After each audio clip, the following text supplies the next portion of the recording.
We're back. It's your mom, friends. I'm Chrissy. And I'm Jess. And today we are talking to the single parents. Single parenting comes with a unique set of challenges, the responsibility, the pressure, and the strength it takes to keep everyone moving forward on your own. In this episode of MomFuel and Mindset, we talk honestly about the realities of single parenting, the emotional and mental load that goes unseen, and the mindset shifts that can help single parents stay grounded while raising their families.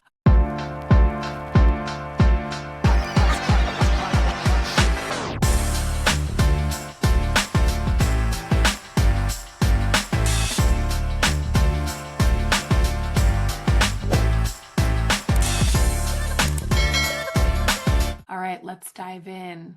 Chrissy, you've talked before in previous podcasts about doing the first decent portion of the older kids' childhood on your own. Will you talk to us a bit about the struggles, the things that you came across, maybe that being a single parent, really being a young single parent too, like you add that piece into it as well. It came with a bunch of unique challenges. Yeah, for sure. And I was also a first generation college student. So I was learning how to be an adult, go to college, and be a parent all at the same time. I had no clue what I was doing. None. In fact, when I had my first son, my first child, I have to say, I say all this to say I had a fantastic village, and I could not have been the mom that I was or raised my kids as well as I did without them. So I say I was a single parent, and I was a single parent with a hefty village that was always there for me and my kids. So super thankful. Will always be so grateful for that. But, the struggle between getting yourself up to go to work, getting your kids off to daycare, paying for daycare, paying the bills, picking them up, going to the sports, planning sleepovers or whatever, birthday parties, all the things that come with the expense of being a parent, the ongoing just work of being a parent, figuring out how to be a parent. I remember going back to work after I had Travis. He was 6 weeks old, and it was horrible. And I was like, I have to work. Like, I can't not work. I think you talked about that, Jess, in our prior podcast. That was my reality. I had to work. I didn't have the ability to stay home, and I don't know that I would have either, because I'm definitely a career mom and I don't have any shame associated with that.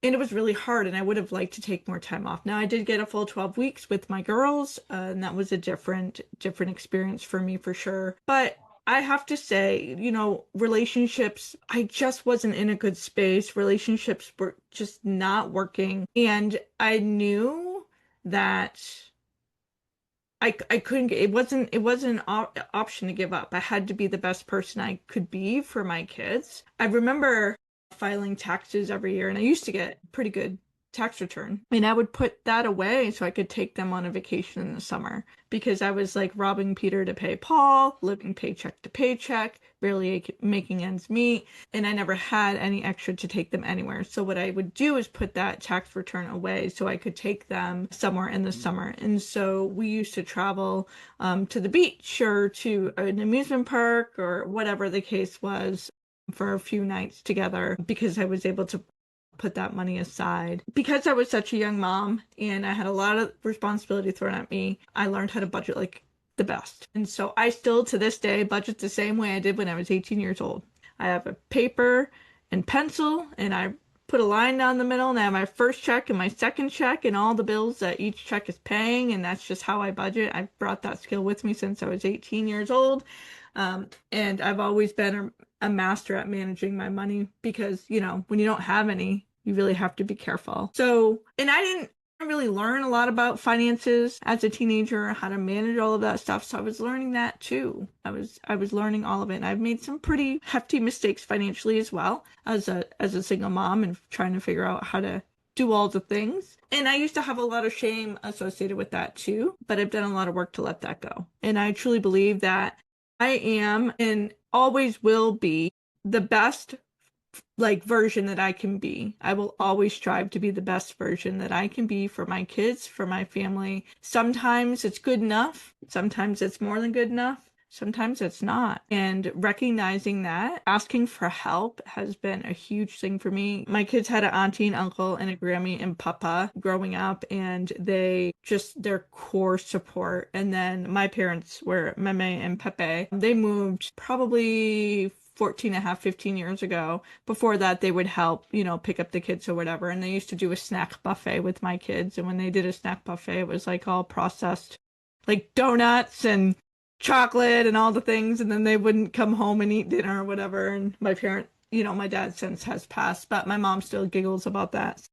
I was very lucky with the support that I had for them, for sure. So being a young single mom, you almost like grew up with your kids. Like you were a young mom, you had these kids young, and you're a single mom and you're kind of going through life and you're learning with them. So like you're growing as they're growing. Did you see any difference in the relationship with those kids? Like was it more of like you leaned on each other, or were you able to still differentiate being like a mom who's learning as she goes while also parenting and disciplining these kids? Because I'm assuming like that would be very different than raising Emily, in that you were in a completely different phase of life. So I think the difference, I was a very, very, very strict mom, very strict. And I think it was partially because of the work that I was doing. And I saw some pretty heavy stuff. So I felt the need to protect my kids. I started for child protection when I was 24 years old.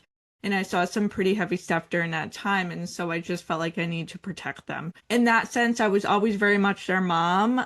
Yes, growing up with them per se, but really I always knew like I'm their mom. I set the rules. They have to respect me. And always really, we've always been that way, and we still are now as their adult children. The difference between them and Emily, I would say, is I'm just not in survival anymore. I'm not on autopilot every single day. I'm more present and available, and I'm not reaching out to my village as much as I had to. And I'm in a healthy marriage, and we're not living paycheck to paycheck, and we're able to take vacations without having to tuck away tax money. So that is a very different experience for Emily than what it was for Maddie and Trev. Okay, so I love that you said that, because I do think that sometimes we struggle with when you're in survival mode, like having your kids going through that with you, you almost want to protect them from that survival mode. So you try, and I know a lot of moms try and want to just love their kids through it, want to make sure that they don't, and sometimes that comes with feeling like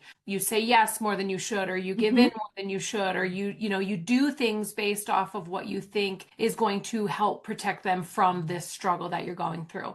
Then I love that you said you were a mom first, because it is important to, set those boundaries, and, really you're raising these kids, and a lot of that comes with being able to set boundaries and say no, and do all those things to help them grow into functioning humans. And it is hard. I know, like, so I don't have I don't have like a single parenting whole full-fledged journey, but there was a stint. Jimmy and I separated for 3 years. And although I don't feel like I ever was single parenting, because we did work really well together during that time, despite our differences, the kids were always first, despite what we had going on personally, relationship wise, making sure we were on the same page for the kids was something that was super important to both of us. So we still made decisions that, affected both houses, and things like that when it came to like discipline and just doing things with them and whatever. We were definitely on the same page,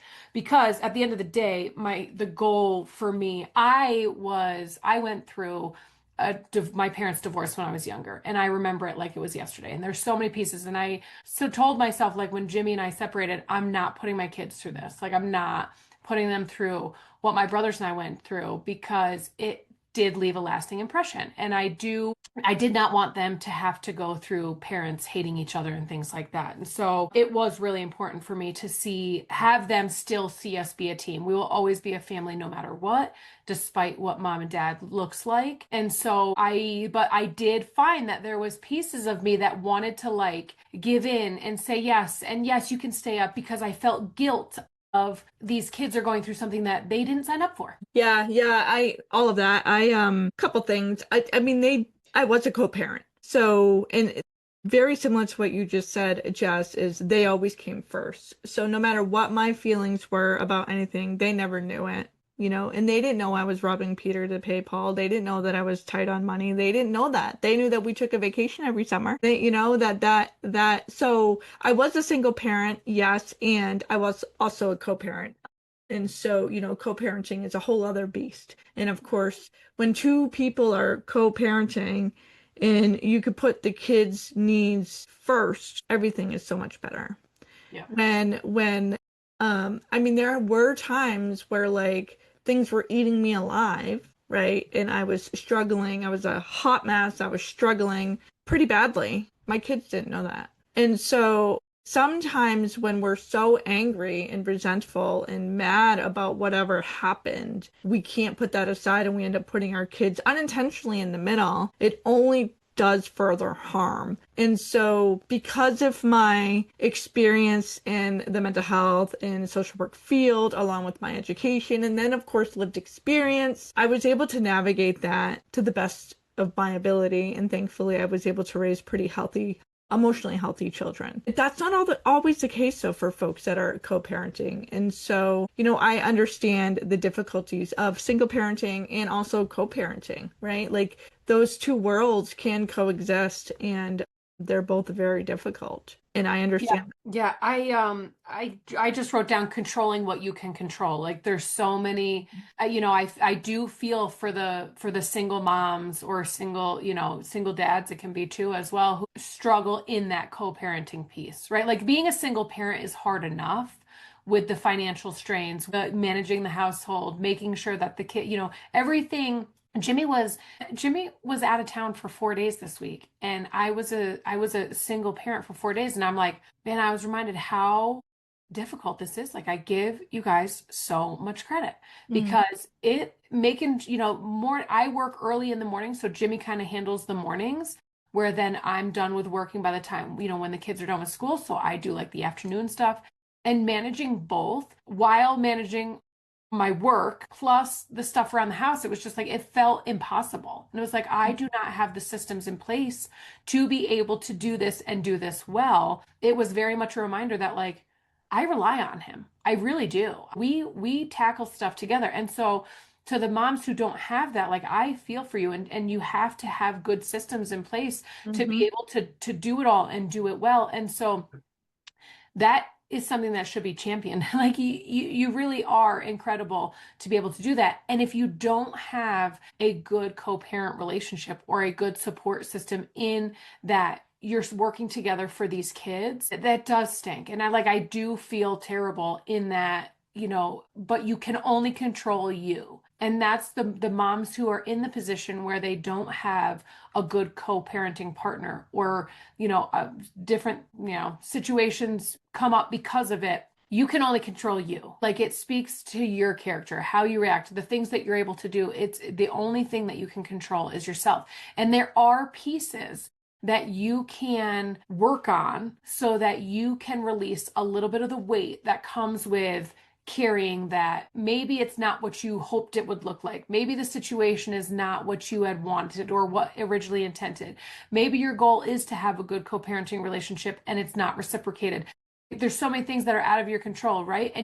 And we can relive it, we can stress over it, we can grieve it. These are all things that are very normal feelings, and that's certainly okay. But at the end of the day, you can only control you. And then what does that look like? Because sometimes we let other people's lack of effort or lack of emotions or overabundance of emotions negatively impact the way we react, the way we think, the way we try and show up in this relationship. And ultimately, is it negatively influencing the way that you're trying to be a parent to these children? Because that all does matter. We get to choose how we feel. We get to choose how we respond. So if, someone is miserable or difficult, we get to choose how we respond to that. I think, yeah, you make a lot of good points. And can I just say, Jess, when you were saying you were a single parent for 4 days and you had to do it all, right? I was like, oh, poor Jess, and you had to cook dinner. You Or had to cook dinner. Okay. So like, I think back, like, When I was a single parent, I was like the one doing it all, getting them ready for school, getting to school, picking them up, doing all things, and cooking dinner and thinking about what we're going to cook for dinner. My kids have horror stories about some of the food I've fed them, or so they think it wasn't edible. I beg to differ, but anyway, I don't have that issue anymore. My husband is the chef of the family, and he cooks for us about 90% of the time. He's actually downstairs now cooking as we record this.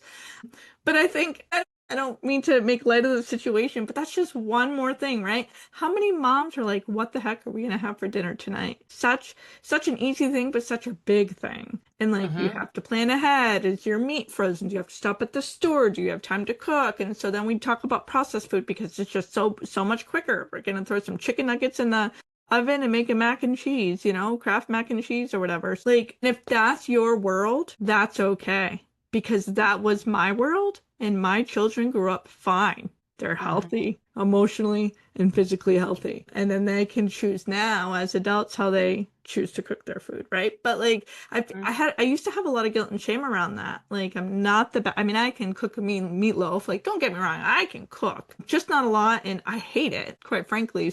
So my kids did grow up on a lot of processed food. Emily's very different. Like what we feed her is very different than what the older kids got. So I guess the point of this is like we feel that pressure of planning for and cooking meals. I'm right there with you.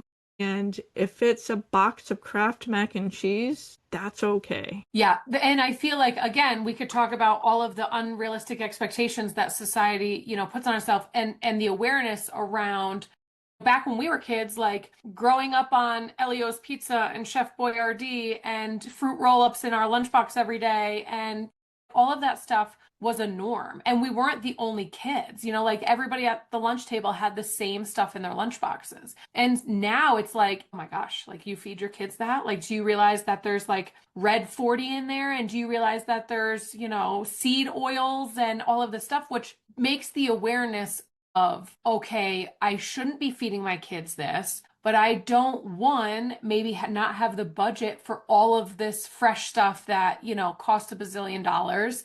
And then I also have to now, I have to make meals from scratch and I have to go like, and there's just these unrealistic expectations of would it be wonderful if everybody and everybody's kids would eat it? If I put some of this stuff down in front of Briley, she would literally laugh. And there are parents who are like, I get comments when I post about Briley and her, lack of her eating struggles. I get the parents that are like my parents, the women on my Facebook that I'm friends with who are like my parents' age, who are like, well, when we were kids, we ate what was in front of us or we didn't eat. And if we left it, then we ate it for breakfast the next day and yada, yada. And I get it. I get it. Everybody has very, very, real opinions about what people should be eating, what kids should be eating, how they should be eating it. People are very opinionated and it's very easy behind a computer screen to share with me their thoughts on what my kids should be eating. Nobody is the bigger critic than myself. Nobody struggles with this more than me. But I also know that I don't want my kid to grow up with negative food, trauma. And I don't use that term lightly. Like, I don't want her to be dealing with at 30, her mom forced her to eat something that she didn't like. Her palate is going to change, it's going to grow. My child is fed. Is it all the way that I would love it to be? No, not even close. Does she get like carrots with her mac and cheese at dinner? Yes. And guess what? I chalk it up to that's the best I can do.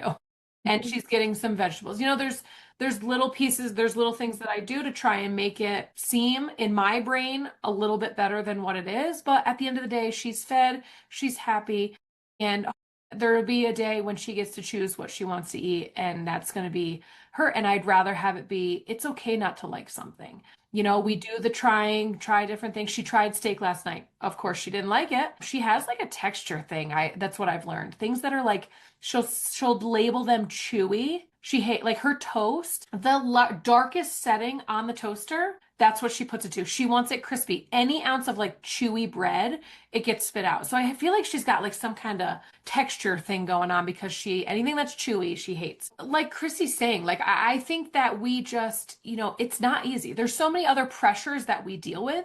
Again, like in the last episode, we talked about where do you want your energy to go? If there's little things that we can do that make you feel better, like trying to cut out red or, trying to cut out dyes, we have to be a little bit more aware of things because of Deegan's food allergies. So that already makes me hyper fixated on certain things. Like, oh, yes, let's just add in, some more stuff to it. It's hard. It's not easy. We say this a lot. Everything that we talk about, it's easier to talk about than it is to actually implement because it is Mm-hmm. really hard. But when you are in the thick of solo momming and trying to balance, what does balance look like for you? Sometimes making the kids air fried chicken nuggets and mac and cheese is dinner, and that's okay. And Mm-hmm. that's, we can't say that more or enough that doing the best you can. I'd rather have your kids eating boxed mac and cheese for dinner and throw a couple raspberries on the plate and have you put them to bed at a decent time so that you can have some time to like move your body or just sit with a journal or, have like just have some time for yourself. I would rather have that than spend 6 hours in the kitchen cooking a meal that they're going to hate, which is going to end you in tears because you're trying to force them to eat food that they don't want to eat. And ultimately, you feel like you're failing because your kids just ate processed crap for dinner. And now you're going to go scroll TikTok and watch all the other moms who feed their kids healthy choice meals because they can afford to, like it is a spiral that can easily get out of control that makes you feel completely inferior and like a really crappy mom. And that's just not true. Mm-hmm. Yeah, and I think it comes right back to values. We bring values up every single time, but what is it that you value? And I, at the time when I was just surviving, I valued like feeding my kids, but whatever was quick and easy, right? Yeah. At the time in that season of my life and career in momming, that is the best that I could do. And And so that's why, yeah. yeah, some moms have kids who have great palates, like Mhm. and they do love to cook. Like Chrissy and I don't love to cook, neither one of us. So we are not an advocate for like the moms who love to cook and who have kids who eat incredible, have incredible palates. That's just not us. But that's incredible. Like if you have kids who love good food, Deegan loves good food. He will eat salmon and ribs and steak and like chicken and rice is his favorite meal. He'll eat it every single day. Like Deegan has a good palate. And so cooking for him is a lot more fun and a lot easier because, well, take out all the allergies. His palate is very simple because that's what he can eat. So it's easier, right? Like go figure the kid who can't eat all of this stuff is the easier one to feed because ultimately he does like good food. And so it is easier to whatever you kind of make, as long as it's got some kind of easy basic protein, he'll eat it. Whereas the other one who has not a single thing, not a single allergy is the one that's a struggle. And so if you are a mom who is in the situation where life feels heavy automatically with Mhm. everything else that you're balancing and going on, what your values are and where you want your energy to go is okay. And really not allowing society, other moms, other outside influences try and tell you where you need your values to be so that you then spend this time trying to create things that ultimately don't feel natural, right? Like if you're not a cook and you don't love being in the kitchen and you are running ragged every other area of your life, then not trying to recreate, Hell's Kitchen in yours to feed these kids like that. There's certain areas where it's just like we talked about playing sports. If it feels so heavy for you and like not something that is obtainable for you to put your kids in sports and handle the schedules and all that stuff, then don't feel like you have to. There's so much pressure as moms, and then to take the factor of being a single mom who's trying to figure this out and do it on her own.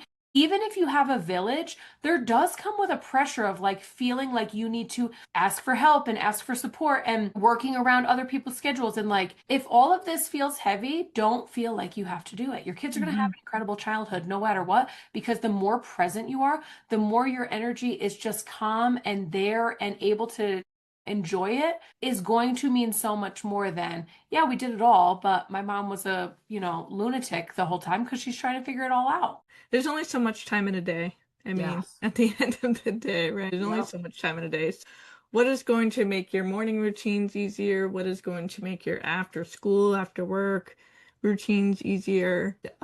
Starting there, I think is important. Really making sure that like everybody's on the same page when it comes to it. Find a bedtime schedule, try to stick to it. I know a lot of parents struggle with bedtime routines, especially single parents when you're all alone and you may have one or two kids and They require a lot, maybe bedtime, a book, you have to read a book at bedtime, brushing your teeth, all the things, right? A lot of parents co-sleep, a lot of moms co-sleep. What does that look like? How do you transition them out of your bed? Those types of things. There's so much that goes into just being a mom. And when you add being a single mom to that, it's a lot. Yeah, and as you're like rolling through these things, like be realistic with yourself. Are these habits helping or hurting your ability to have energy at the end of the day for the things that you value most? So getting really honest with ourselves and saying, okay, is our morning routine, is it helping or hurting us? Is it creating space where everybody leaves the house running, screaming, nervous system's out of whack because nobody's on time? What can we do to shift that? The afternoon, like be realistic about what does your afternoon look like? Your bedtime routines. Be realistic about, is letting the kids stay up and watch TV helping or hurting us? Is the kids sleeping in our bed helping or hurting us? Like what does our routines look like and how can we create them to be more sufficient in the long run? Is there stuff? I think sometimes we get in situations as moms where we're like, well, this is just working. This is working. But is it working for us or against us? Because change is hard, and especially as a single mom who's the only one who is there to support going through the change, are we willing to do it? Like potty training by ourselves, like if I had to go back and potty train by myself, like that's difficult. There's Mhm. situations, you're transitioning kids from cribs to beds or your bed to another bed. Like those things are difficult, but ultimately, will it help you in the long run be able to be more um huh, alive is the word that's coming to my brain. That's not really what I was going for, but just more, have more energy, have more ability and space to handle other things that are coming and going in life. And so, we've talked about this before. When you're in the thick of it, it's really hard to feel like you could make changes that are going to positively impact the season that you're in. But I wish somebody could have shook me when I was in the thick of a hard season and been like, hey, you're not even helping yourself. Like you are just going through it day after day, and you're not really doing anything to help you get out of this situation. You're waiting for somebody else to change the situation for you instead of standing up and being like, I am the only person who can pull myself out of this water. I am the only person who can make decisions that are going to help me think clearly. I am the only person who can go through the hard. And I did this when I was quote unquote co-parenting, single parenting. When we were separated, it's when I decided I need to change. Because if I'm being honest, I didn't have intentions of reconciling my marriage when I was in the thick of it. It wasn't until I said, I don't want to do this anymore. I don't want to be this mom anymore. I don't want to like I'm not this is not who I want to be, and I chose to work on myself, that my view and my perspective on him changed. And that's when we started to, gosh, okay, maybe this isn't over. Maybe this isn't the end. Maybe it took taking responsibility and just looking at things differently that the change really started to unfold in my marriage. But I didn't have that intent. But the intent I had was I just don't want to live like this. And I felt like I was living underwater. I just shared a post in Happy Moms this week that was like, we do tend to wait for things to change, outside influences to change, the circumstances to change. But what can we change in us? Because it took me being like, I'm the problem. I need to work on me. But it's so hard to do that in the season because you're just living. You're just living in it. And you think that this is all that life has to offer for you. But there is so much that you can be in control of that allows you to become a better version of yourself, that allows you to start to heal. If you are single parenting, then there are probably circumstances that you've been through that you need to heal from. And that starts with taking the time and space for you to be able to learn about yourself again. Get back to, who you are and what you want out of life and what you want to look like, what you want life to look like, because there is a lot of pieces that I think we leave up to chance or we leave up to the circumstances outside of us because we don't even see it as something that we can control. Yeah, we're just drowning. We're just in over our head and we're just looking for ways to escape, whether that's, alcohol, drugs, phone, whatever it is, jumping into another relationship, whatever that is, looking for ways to escape this overwhelming just feeling of life in general and how to manage it all, and you're just in survival mode and you're just going through the motions. So when you're able to pause, someone can throw you a snorkel, you can start breathing again, and you can really start kind of thinking like, okay, where do I start? What's not working for me? And change is hard. And when you're looking to change anything for yourself, for your family, for your kids, sometimes it gets worse before it gets better. And when things get worse or more difficult, we tend to go back. And I said it before, old habits die hard. So you go back to what's familiar, but that's our brain's way of keeping us safe. That's really what they call self-sabotage. We go back to old behaviors that are not working for us. And so we have to work through that and understand that sometimes when change happens,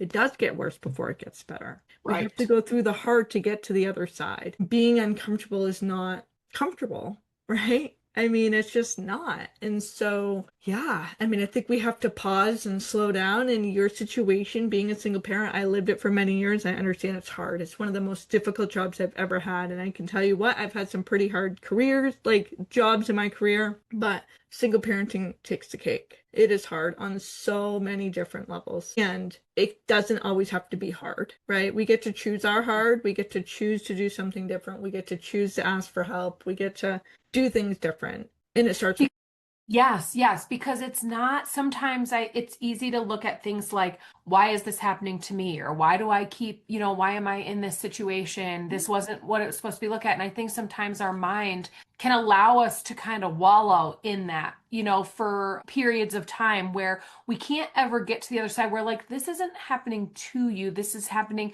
this is a part of your journey. This is like, you get to become the best version of you in this because this is a part of your story, and that's not a bad thing. Like we've talked in the past about like we tend to look at struggles and difficult situations that we go through as a negative thing. But if we could change our mindset on it and be like, I get to be a single mom, I get to parent these kids, I get to become a better version of myself, me and these kids get to figure out what routines work for us best. And it doesn't have to look the way that it does for other people. And we get to decide and we get to learn and grow and become something incredibly beautiful. Like it doesn't, just because you're a single mom doesn't mean that you have to stay in the mindset frame of, man, this sucks. Because it does. Like there are a lot of situations, but that doesn't have to be the end. The story doesn't end there. This sucks, but I get to decide what it looks like moving forward. And we too often, I think, no matter, just moms in general, no matter what season you're going through, it's really easy to stay in the hard, to allow it to steamroll you, to allow you to just become your identity. Like, I'm a single mom. Yeah, so what? That doesn't have to be just who you are. Like your identity is what you choose your identity to be. And that can be something strong, strength, courage, brave, whole, calm, patient. Like all of those things can also be your identity, not just a single mom, which I think is something that, it's in a world that is so focused on the negative, it's easy to be like, well, this piece of my story, I'm not most proud of, or I feel victim by. Like there's so many pieces of it that just can kind of feel like you're stuck in the crappy identity of the situation, when in all reality, like you get to choose what it looks like. Yeah. And what was your statement, Jess? This sucks, but I get to choose or something? Yeah. Is that what you said? I don't remember exactly I'm what gonna you have said. to go back and watch her. I should take notes like you do. What I'm gonna add, like, encourage you and all the listeners, replace but with and. Right. Replace but with and. This sucks and I get to do something different. And, right? Because I feel like but has a negative connotation. Right. And so if you replace but with and, it really helps shift that mindset. And this is what this is all about. It's like honoring where you are and how hard it is, and you get to choose what happens next. You get to choose something different. Right. Like you're the author of your story. We don't always control what happens to us, but we get to control what comes of it. Yeah. And I love that you said that. And this happened to me and it's not going to define me. And I get to choose what it looks like moving forward. You get to write the next chapter. You get to define what being a single mom looks like for you and your kids, not what the world says it has to look like, or social media says it has to look like, or your mom says it has to look like. Like, you get to decide what that looks like for you, and it can be anything. Mm-hmm. I love this. Yeah. Any last thoughts? Well, I would just like to say thanks for hanging out with us on MomFuel and Mindset. If today's conversation spoke to you, take it as your reminder that happy moms don't come from doing more. They come from choosing themselves and owning their growth. And if you loved this episode, please be sure to subscribe, leave a review, and share it with another mom who needs a little fuel and a mindset shift today. Until next time, keep showing up for yourself, keep growing forward, and remember, happy moms own their growth. See you soon.